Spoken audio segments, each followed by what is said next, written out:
In the beginning, God created the heavens and the earth. Genesis 1:1. Hi YouTube, welcome to my channel and my very first video. I'm so happy that you could be here with me, and I do not think that it's by accident at all that you stumbled across this video. It's really been a long time coming for me to create a channel and post some videos, and I'm just thankful to God that He gave me the courage and encouraging me to do so. So for today, the topic that the Lord has placed on my heart is to do a story time. And what better book to do a story time from but the Bible?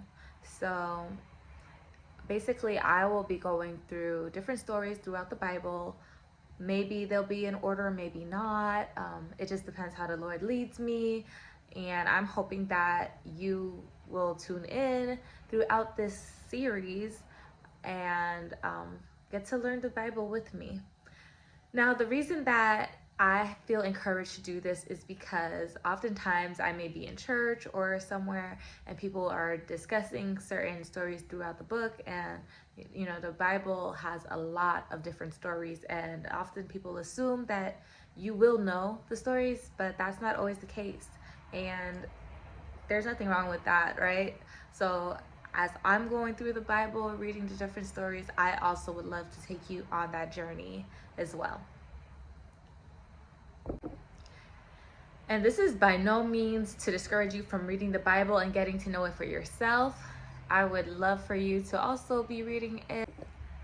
I know that sometimes the KJV version may sometimes be intimidating, but we live in a time where there's so many different translations. So you can also work your way up either from the NIV or the Message version, or just different versions, whichever one works for you.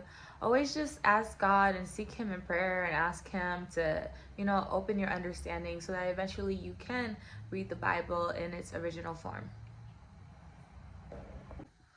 So, with that being said, please do not forget to like, comment, and subscribe to my channel as I continue to go on this journey. I hope that you'll come along with me. Please also comment some different stories that you like, your favorite Bible story, and maybe I'll be able to share your stories on my platform as well. So, without any more delay, let's get into our story.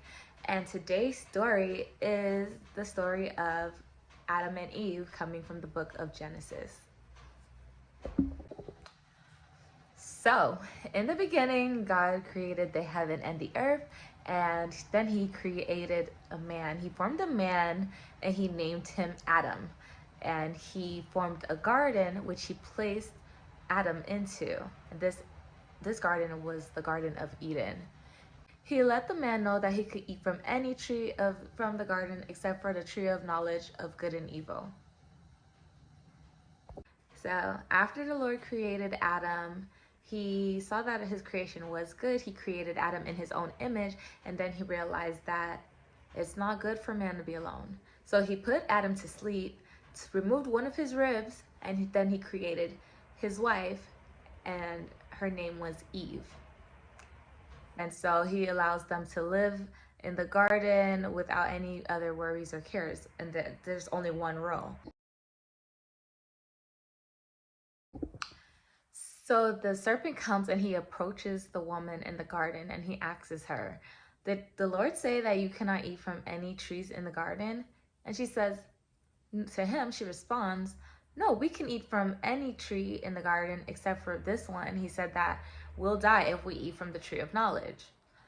Then the serpent replies, "No, you won't die if you eat from the tree of knowledge." And he encourages her to eat it.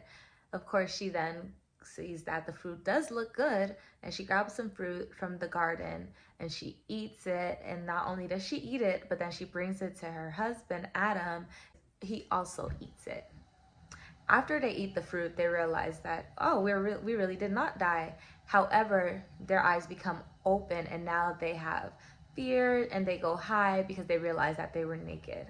And once God realizes that they're hiding from him, and he asks them, "Why are you hiding?" They respond, "We're naked." They've created themselves some clothes, and then he knows from there, and he says, "Did you guys eat from the tree of knowledge?"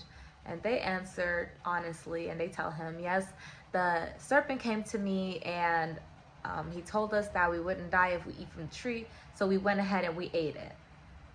And so God is like, "Well, okay, so you disobeyed me, you ate from the tree that I told you not to eat from." So he then begins to curse them. For the serpent, he curses him to have to crawl on his belly for the rest of his life and be at the feet of man. For the woman, he curses her with labor pains, which is why women go through pain during childbearing and childbirth. And for the man, he curses him that he will struggle in gardening and that he was going to have to labor for food, and that, life isn't going to be as easy as it was. After that, he also banishes them from the garden. He puts guards at the gates and he puts them out. He allows them to still continue to live. However, they are no longer able to be by God's side anymore as it was originally planned. I think that the story of Adam and Eve is a great example of when we know better and we don't do better. Adam and Eve knew better than to listen to someone else, tell them that they could eat from the tree of knowledge because God had told them, and because he had allowed them free will, and although he had allowed them to eat from any other tree, for some reason the temptation took them over. Although they knew that they could eat from any other tree, they allowed the serpent to get into their heads and tell them that the trees from the fruit from the tree of knowledge were just as good, and it ultimately ended up in a curse because they listened to the serpent and allowed him to influence the things that they were doing instead of listening to what God said. It ultimately resulted in them not being able to live the life that God had originally intended for them. And that's a really good takeaway for all of us, because God has the best intentions for us.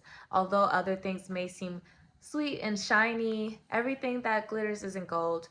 Just because something looks good doesn't mean it's good for you. So just keep that in mind in any time that you're thinking about doing things that God may have not planned or intended for your life.